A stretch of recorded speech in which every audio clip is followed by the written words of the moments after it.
তুমি ছাগল খুঁজতেছো? ছাগল ওই যে ওইখানে, ছাগল ওইখানে কেটে ফেলছে। তাই এই জন্য তোমার মন খারাপ?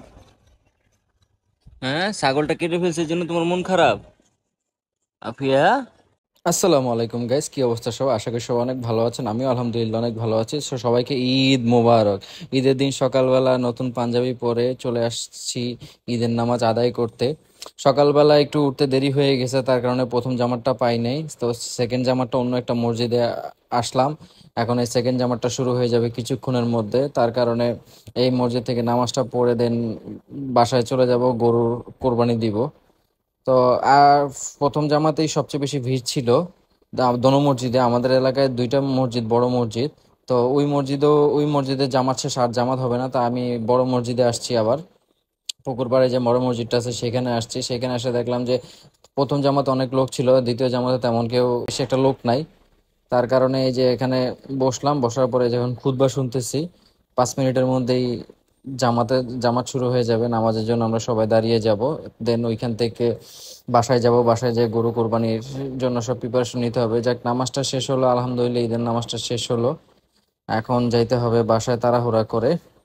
বাসায় আসার সাথে সাথে গরুটাকে শেষবারের মতো দেখলাম। গরুটা আজকে একটু পরে কোরবানি হয়ে যাবে। আবার একটা বছর পরে এই দিনটার জন্য ওয়েট করতে হবে। তো তার আগে অফিয়া পাগল হয়ে গেছে যে সে লাস্ট বারের মতো গরু দেখবে। এখন তাকে নিচে যেতে হবে। তো সে অফিয়ার ঈদের জামা পরে একদম মানে রেডি টেডি হয়ে সে এখন যাবে তার গরু দেখতে। মেনলি অফিয়ার গরুটা পছন্দ হয়নি, আমাদের নিচে একটা ছাগল ছিল, সে ছাগলটারে খুব বেশি পছন্দ করছে। তো গরুটার উছিলে আর কি ছাগলটা দেখতে যাবে, তার কারণে বলতেছে যে বাবা চলো আমরা গরু দেখতে যাব, আমরা গরু দেখতে যাব। আমি বলছি গরু তো একটু পরে কেটে ফেলবে, কোরবানি দিয়ে দিব আমরা। মামনি তুমি এখন যেও না, একটু পরে যাও। এখন তো গরুটা জবাই দিব, গরুটা জবাই দিলে রক্ত তোমার গায়ে ছিটবে, তোমার জামা কাপড় ময়লা হবে, তুমি ভয় পাবা। না, কে শুনে কার কথা, সে যাবেই, সে একদম নিচে নামা যাওয়ার জন্য প্রস্তুত। তা কি আর করার, এখন কিছু করার নাই। তারা নিয়ে গরুটা শেষবারের মতো দেখাইতে নিয়ে যাইতেছি। অফিয়া সিঁড়ি থেকে নামতেছে আর বলতেছে বাবা আমাদেরকে গরুটাকে অলরেডি কেটে ফেলছে। আমি বললাম যে না মামুনি, এখনো কাটে নেই, একটু সময় লাগবে, কারণ কষাই আমাদের তো একটাই।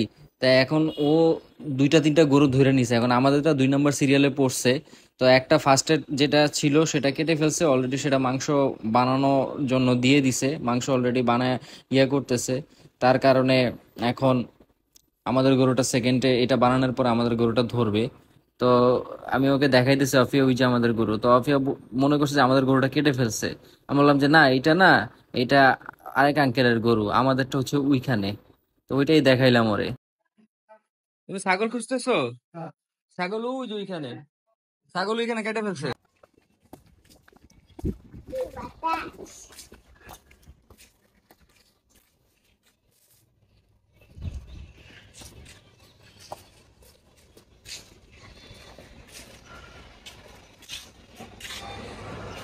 আমার পছন্দ গরু। গরুটাকে কাটতে হয়েছে, কেমন ভাবে কাটতে তাই হয়েছে। এই জন্য তোমার মন খারাপ? হ্যাঁ, ছাগলটা কেটে ফেলছে এই জন্য তোমার মন খারাপ? আফিয়া, না, তাহলে আমি ছাগল খাবো। তুমি ছাগল খাবা? হুম। ওকে, বাবা তোমার জন্য নিয়ে আসবো, ঠিক আছে? গরু নিয়ে এসো, ছাগল নিয়ে এসো। গরু তো আমরা আনছি, ওই যে নিচে যে গরুটা ওইটা তো তোমার গরু। এখন তোমার হুম। ছাগল, তোমার জন্য একটা ছাগল নিয়ে আসবো আবার, ঠিক আছে? ওকে, খুশি নিকি?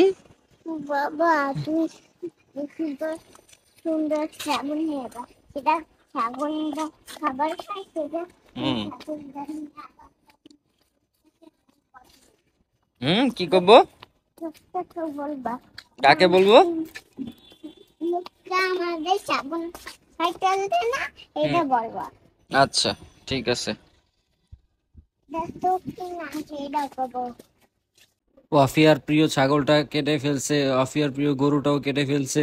এখন অফিয়ার মন খারাপ, তা কি আর করার। যাক, মেয়েকে ছাদে ঘুরায় টুরায় নিয়ে মন টন ভালো করে নিয়ে পরে বাসায় দিয়ে আসলাম। এখন আমাদের গরুটার মানে হুজুর চলে আসছে, সবাই চলে আসছে, জবাই দেওয়ার সময় হয়ে গেছে।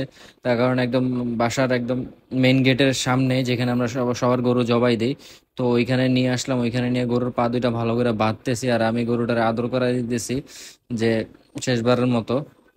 আবার ইনশাল্লাহ বেঁচে থাকলে, আবার যদি আল্লাহ সামর্থ্য দেয়, সবকিছু ঠিকঠাক থেকে আবার আল্লাহ দিলে আগামী বছর আবার দিব। তো সবাই চেষ্টা করতেছে। গরুটা আমাদের ছোট হইলে কি হয়েছে, কিন্তু গরুটা একদম দেশি গরু এবং একদম তেজি গরু।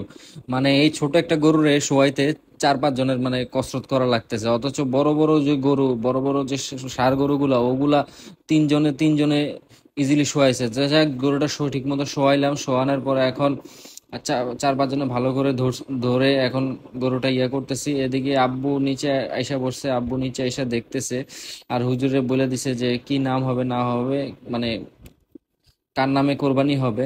তো আব্বু বলে দিছে। তা এখন সুন্দর করে গরুটা শোয়াইয়া এখন পা দুইটা পা চারটা ভালো করে বাঁধতেছি, ভালো করে বাইধা একদম সুন্দর করে গরুটাকে প্লেস করতেছি। প্লেস করে দেন হুজুর আইসা গরুটাকে জবাই করবে। তার কারণে ওই পজিশনে আমরা আছি। আর এদিকে আমার বউ আমার নতুন পাঞ্জাবি দিছে, পাঞ্জাবিটা একদম ভইরা একদম অবস্থা একাকার হয়ে গেছে। আল্লাহ জানে বাসায় গেলে কি বলে আমারে। আসলে কোরবানি ঈদে পাঞ্জাবি পায়জামা একটু রক্তাক্ত ভরে, এটা সাধারণ জিনিস, কিন্তু বউ গিফট করছে, তো এখন যদি উল্টাপাল্টা কিছু হয় তাহলে আবার কথা শোনাবে যে তোমার কে বলছে পাঞ্জাবি পরে গরু জবাই ওইখানে যাইতে। তার কারণে আমি একটু সাইডে সাইডে আছি, যাতে রক্ত টক্ত যাতে না ভরে। আর এর মধ্যে হুজুরও অলরেডি চলে আসছে গরুটা কুরবানি দেওয়ার জন্য। সবাই মানে গরুর যে গলার ভিতরে এবং মুখে যে ইয়াটা বাঁধনগুলো আছে সবগুলো খুলে টুলে একদম সবগুলো ভালো করে, যাতে গরুটা নড়াচড়া না করে, সেই ব্যবস্থা করতেছে। আর আব্বু এদিকে দেখতেছে, ইনস্ট্রাকশন দিতেছে ভালো করে বাদ, ভালো করে ইয়া কর যাতে গরু নাড়াচাড়া না করে। আর এদিকে আল্লাহু আকবার আল্লাহু আকবার বলে আমাদের হুজুর গরুটা কোরবানি শেষ পর্যন্ত দিয়েই দিল। তো গরু কোরবানি শেষে গরু সবকিছু মাংস টাংস যা কিছু আছে, পাটা সবকিছু আছে, এগুলা নিয়ে এই যে গ্যারেজের ভিতরে কষাই দিয়ে আমরা মানে মাংসটা রেডি করতেছি। আসলে এখানে টোটাল 4টা গরু শোয়ানো হয়েছে। যেটা ফার্স্ট ছিল ওইটা তো অলরেডি চলে গেছে, এখন এটা আমাদেরটাও শেষ পর্যায়ে। আমাদের গরু একদম মাংস সব ভাগাভাগি হয়ে সবকিছু দিয়ে একদম বাসায় নিয়ে আসলাম। এখন আমার ওয়াইফ মাংস রান্নার জন্য বসায় দিছে। যেহেতু দুপুর হয়ে গেছে এখন খেতে হবে, তো গরুর মাংস দিয়ে ঈদের দিন সবাই ভাত খায়। তো আমাকে গরুর মাংস আইনা দিল, কোরবানির গরুর মাংস, আলহামদুলিল্লাহ।